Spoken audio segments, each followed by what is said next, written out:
Family, listen. Welcome to the Leadership Lounge. I'm Dr. Williams, and this morning we're talking a little bit about managing and leading. Right, two sides to the same coin, managing and leading. And what we want to focus on is the fact that most times we are good at managing, we're good at leading, but we're leading the wrong things and we're managing the wrong things. And you have to understand as a leader when it is important for you to understand and know what you're supposed to be managing and who you're supposed to be leading. All right. And so this is just part one. So we're just going to focus our attention today on managing just for the next 5 or 10 minutes. We're going to focus on managing. How do I manage and what do I manage? Listen, management is about your systems, but leadership is about your people. And so often we get so focused on managing people. And there is a time and place where you have to manage people.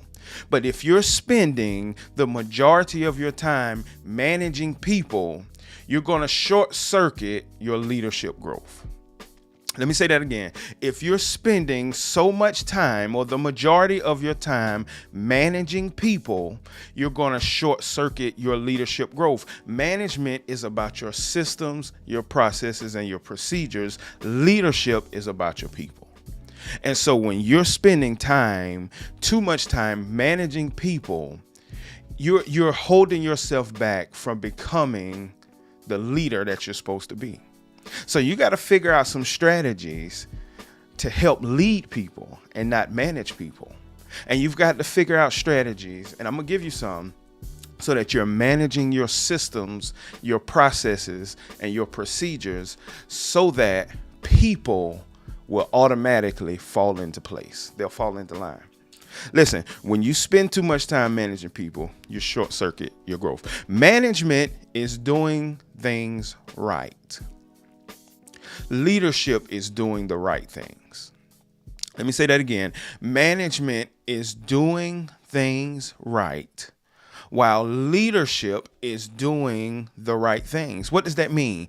Management is about the meticulous things that go on every day that you need to have a system and a process for. You have to manage those things. You've got to make sure that the processes that you have in place work effectively. Listen, why is it that there's 50 cars in Chick-fil-A's line and you're only there 5 minutes? Because they figured out how to manage that system better than anybody else.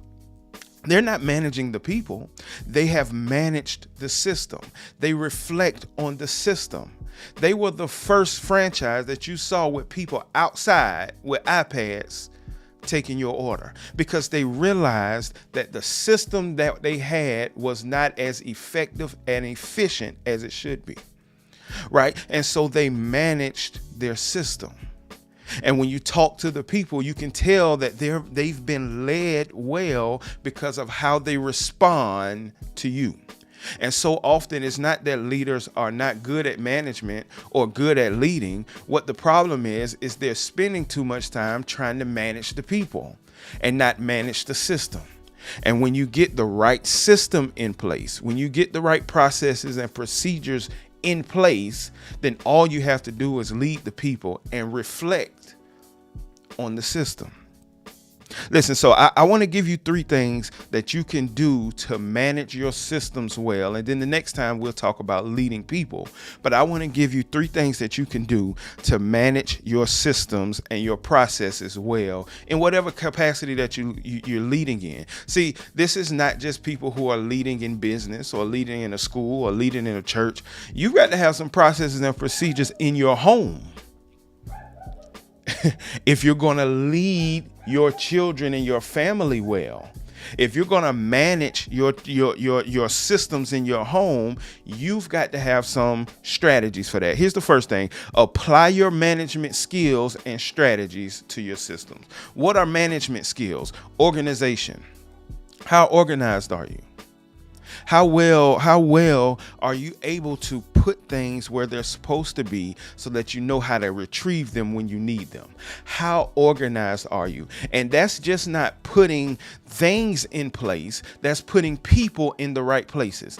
Properly placed people prevent problems. Let me say that again. Properly placed people prevent problems. And if you're going to lead, and if you're going to lead well, if you're going to manage and you're going to manage well, not only do you have to put the right things in place, you have to put the right people in the right place so that they can be ultimately successful and use their gift and their talent to better your organization. Properly placed people prevent problems. Listen, planning is a management tool. How well do you plan? How well do you look ahead of what's coming to try to figure out the best way to approach it when it hits? See, that's a key aspect to visionary leadership, is knowing how to manage what may happen. Let me say that again. A key to visionary leadership is knowing how to manage what may happen, knowing how to see past what everybody else sees so that you can manage it well. Listen, Noah built the ark for so long before they had ever saw rain. He had to manage his systems in order to build the ark effectively. And so if you're a leader, you're not only responsible for the people, you're responsible for managing the systems and planning ahead of time. Listen, use of resources is a management skill. How do you use what you have to its ultimate capacity?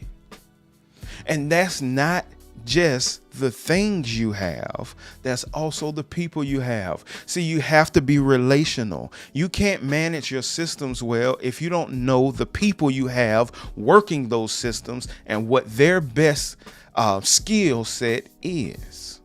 Right? So if you're a leader that just sits in your office and you don't get an opportunity to learn the people, you don't know how to properly place them so that you can be successful. Time management is a managing skill.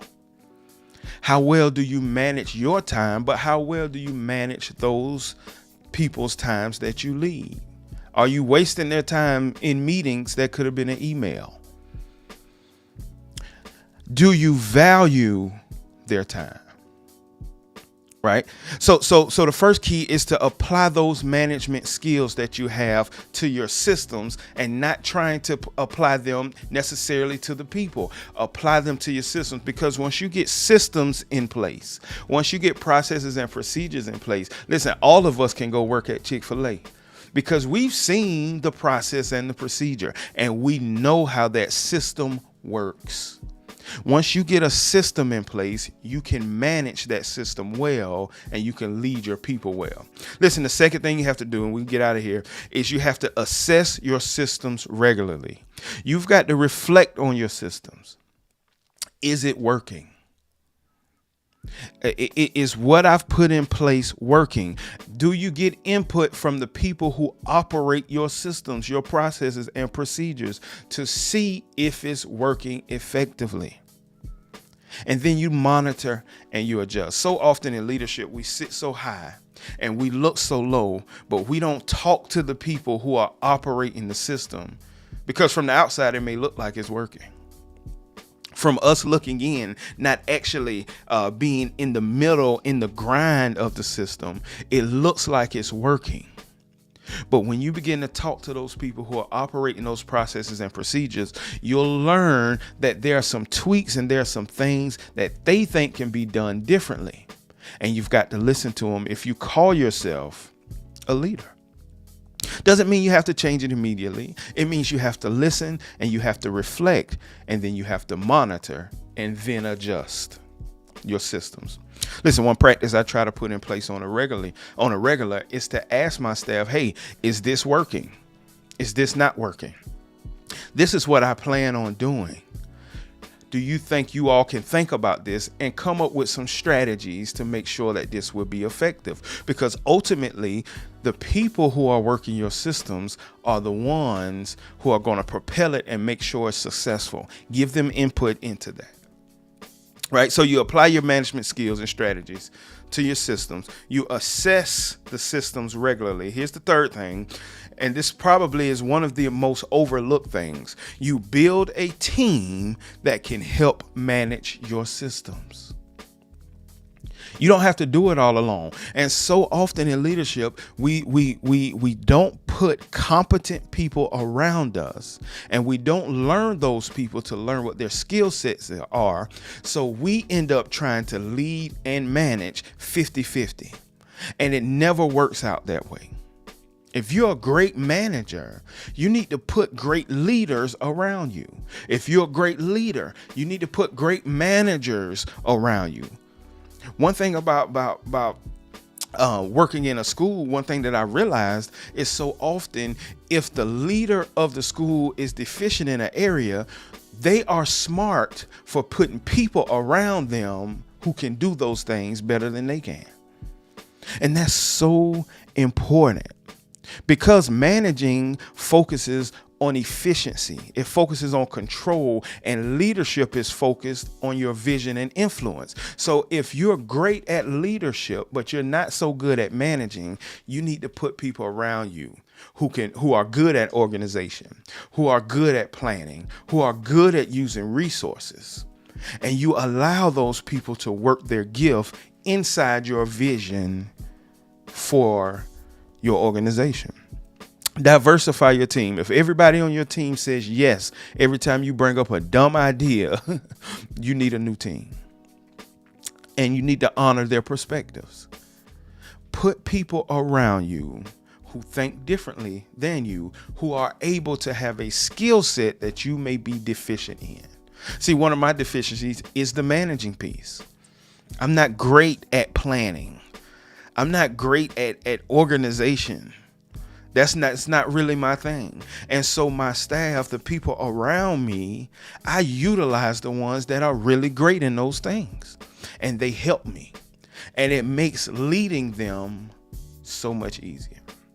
All right. So we talked about managing and leading. And next time we're going to talk about the same thing, but we're going to talk about the leading aspect of this. Today we talked about managing your systems, your processes, and your procedures.